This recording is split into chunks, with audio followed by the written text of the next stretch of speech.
শুক্রবার দুপুর 12টায় ধর্মনগর রাজবাড়িস্থিত বেসরকারি ডিলাইট আই কেয়ার এর উদ্যোগে ডিলাইট আই কেয়ার হাসপাতালের কনফারেন্স হলে অনুষ্ঠিত হলো বিশ্ব গ্লুকোমা সপ্তাহ। মূলত এই বিশ্ব সপ্তাহ 9 মার্চ থেকে 15 মার্চ পর্যন্ত হয়ে থাকে, কিন্তু তারা সময়ের কারণে এই অনুষ্ঠান করতে একটু বিলম্ব হয়।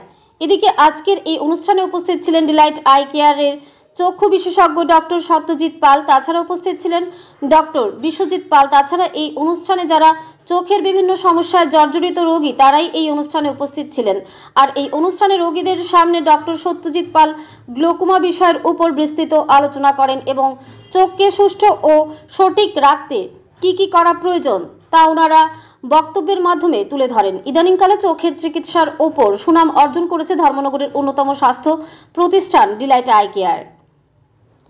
ধর্মনগর থেকে নিজস্ব প্রতিনিধির রিপোর্ট। আরই ধর্মনগর। আমরা আছি ধর্মনগর ডিলাইট আই কেয়ারে এবং আজকে এখানে ওয়ার্ল্ড গ্লোকোমা উইক যেটা সেখানে পালন করা হয়েছে। আমরা স্যারের কাছ থেকে একটু বিস্তারিত জানবো সেই গ্লোকোমা সম্পর্কে। তো স্যার, প্রথমে স্বাগত আমাদের আরই ধর্মনগর চ্যানেলের পর্দায়। আজকের যে প্রোগ্রামটুকু সেই প্রোগ্রামটুকু সম্পর্কে আমরা একটু বিস্তারিত জানবো। নমস্কার। আজকে আমরা পালন করছি বিশ্ব গ্লুকোমা উইকের একটা অ্যাওয়ারনেস প্রোগ্রাম হিসাবে।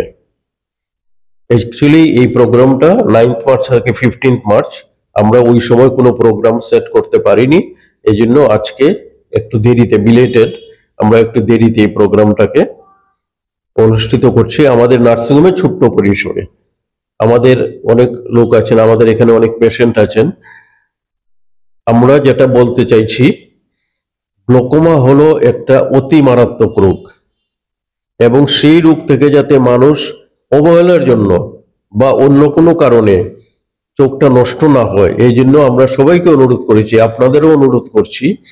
আমরা যতজন এখানে দর্শক ছিলেন, বসেছিলেন, অতিথি অবগতরা, সবাইকে বলেছি আপনারা এই রোগ সম্বন্ধে মানুষকে জানাবেন যে এই রোগটা খুব খারাপ, ইমিডিয়েট ডাক্তারের শরণাপন্ন হওয়ার জন্য, কারণ না হলে মুশকিল হয়ে যায়, কারণ চোখটা পুরো বন্ধ হয়ে যায়। সরি, গ্লোকোমা একটা মারাত্মক রোগ। এটা অনেক ধরনের গ্লোকোমা আছে, যেটা কমন গ্লোকোমা সেটাকে বলে প্রাইমারি ওপেন অ্যাঙ্গেল গ্লোকোমা। এটা আমরা সবচেয়ে বেশি পাই। এটা কি হয়, পেশেন্ট কিছু বুঝতে পারে না, কিন্তু দেখা যায় 50% 60% দৃষ্টি নষ্ট হয়ে গেল, তখন বুঝতে পারে আরে আমার তো দৃষ্টি নষ্ট হয়ে যাচ্ছে। কিন্তু পেশেন্ট যে বুঝতে পারে না, এইটাই মারাত্মক জিনিস। এটা যদি প্রথম থেকে বুঝতে পারতো তাহলে মারাত্মক হওয়ার কথা ছিল না। আমরা যখন দেখি, হয়তো দেখেন 40% 50% 60% দৃষ্টি নষ্ট হয়ে গেছে, আমাদের কাজ হবে যাতে আর চোখটা নষ্ট না হয়, কারণ যেটা নষ্ট হয়ে গেছে এটা কিন্তু আমরা ফিরিয়ে পাবো না। আমাদের কাজ হবে আমরা চোখটাকে যাতে যে দৃষ্টি রক্ষিত আছে সেটাকে রক্ষা করা। এই জন্য আমরা এই কেসে আমরা ড্রপ, সারা জীবন ড্রপ দিতে পারি। যদি ড্রপেও কাজ না করে তখন আমরা অপারেশন করি। সিমটমস গুলো কি রয়েছে? শুধু চোখের দৃষ্টি দেখতে পারে না। এবং কোনো অপারেশন ছাড়াই কিভাবে আমরা চোখকে বাঁচাতে পারবো এই গ্লোকোমাতে? আমরা তো এটা দেখুন, আমি বললাম যে ড্রপ দিয়ে আমরা হয়তো সারা জীবন ড্রপ, এবং আমাদের কাছে কিছু ইনস্ট্রুমেন্ট আছে, এটা মডার্ন ইনস্ট্রুমেন্ট গুলো। একটাকে বলে ওসিটি মেশিন আর একটা বলে পেরিমেট্রি মেশিন। এই দুটো মেশিনের সমন্বয়ে আমরা পেশেন্টকে ফলো আপ করি। যদি দেখা যায় দুটো মেশিন মোটামুটি একটা স্টেডি রিপোর্ট দিয়ে যাচ্ছে, 6 মাস পরে পরে স্টেডি রিপোর্ট, এর মানে আর বাড়ছে না এটা, তখন সারা জীবন আপনি ড্রপ দিয়ে চোখটাকে বাঁচাতে পারবেন। যদি দেখা যায় যে পেরিমেট্রি মেশিন বা ওসিটি মেশিনে এটা বাজে দিক নির্দেশ করছে, তখন ইমিডিয়েট গ্লোকোমা অপারেশন করতে হয়। করলে তাহলে আপনার দৃষ্টিটা রক্ষা পেয়ে যায়। এবং স্যার, আমরা তো জানি এবং পড়াশোনাতেও পেয়েছি, সবুজ শাকসবজি আমরা যত খাবো আমাদের চোখ রক্ষা করতে পারবো। তো এই দিক থেকে আপনি কি বলবেন? দেখুন, সবুজ শাকসবজি আজকের কথা না, সারা জীবনের একটা ব্যাপার। সবুজ শাকসবজি আপনাকেও খেতে লাগবে, ছোট বাচ্চাদেরও খেতে লাগবে। এখন কি হয় দেখুন, এই শাকসবজির জন্য ভিটামিন এ যে ডেফিসিয়েন্সি হয়, এই জন্য বাচ্চাদের চোখ শুকিয়ে যায়। এখন কিন্তু আমরা পাই না, কারণ এই নিউট্রিশনাল ডেফিসিয়েন্সি মোটামুটি অনেকটা কভার হয়ে গেছে, বাচ্চারা খায়। এখন যেটা নতুন হয়েছে সেটা হলো মোবাইল, আর একটা হলো আপনার ল্যাপটপ। মোবাইল ল্যাপটপ দেখা এটা দুইটাই সমান। কন্টিনিউয়াস মোবাইল যদি আমরা ইউজ করি, বাচ্চা এখন তো দেখুন বাচ্চারা কি হারে মোবাইল ইউজ করে, মা ভাত খাওয়াতে পারে না, মোবাইল দিয়ে ভাত খাওয়ায়। যে বাচ্চার চোখ একদম নর্মাল, আমরা কয়েকদিন পরে দেখি এই বাচ্চার চোখে চশমা লাগে। এটা only for mobile, only for laptop. Mobile ল্যাপটপেরও সিস্টেম আছে, আপনি ল্যাপটপের সিস্টেম আছে, ল্যাপটপ করার সময় কি কি করতে হয় সেটা আমরা পেশেন্টদের বলে দিই। আর মোবাইল দরকার না পড়লে মোবাইল কোনো সময় ইউজ করা ঠিক না। এটা বাচ্চাদের যেমন বড়দের তেমন, কারণ এইগুলো থেকে দেখা যায় যে এটা কম্পিউটার আসার পরে এটা একটা রোগী বেরিয়ে গেছে, এটাকে বলা হয় কম্পিউটার ভিশন সিনড্রোম। মাথা ব্যথা হবে, চোখের দৃষ্টি কমবে, ঘাড়ে ব্যথা হবে, কোমরে ব্যথা হবে, এটাকে বলে কম্পিউটার ভিশন সিনড্রোম। এটা শুধু চোখে থাকে না, কোমর পর্যন্ত চলে যায়, পেশেন্টের মহা বিপদ হয়। চশমা তো লাগতেই পারে, তাছাড়া আপনাদের পুরো স্পাইনাল কর্ড ইনভেস্টিগেশন করে সব ঠিক করতে হয়। তাহলে মোবাইল ল্যাপটপ এগুলো মারাত্মক রোগ।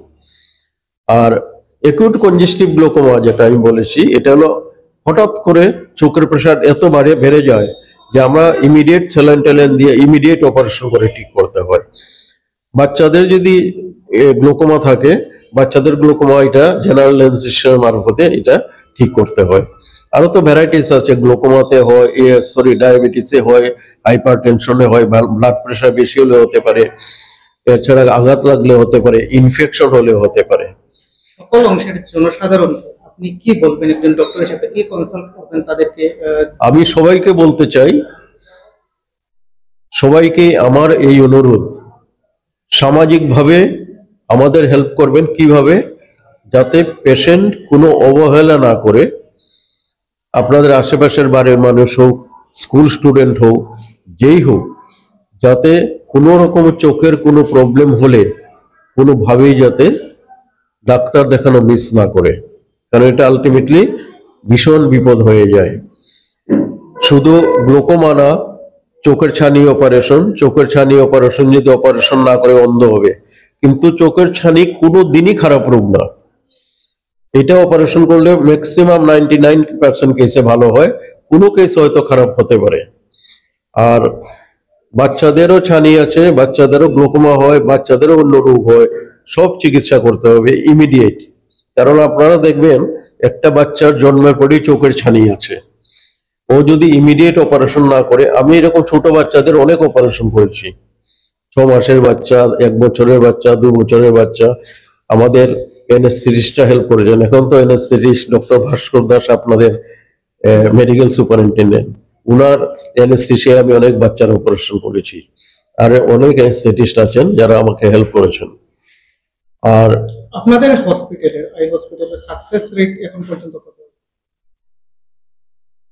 সাকসেস রেট বলো 95%, 96%।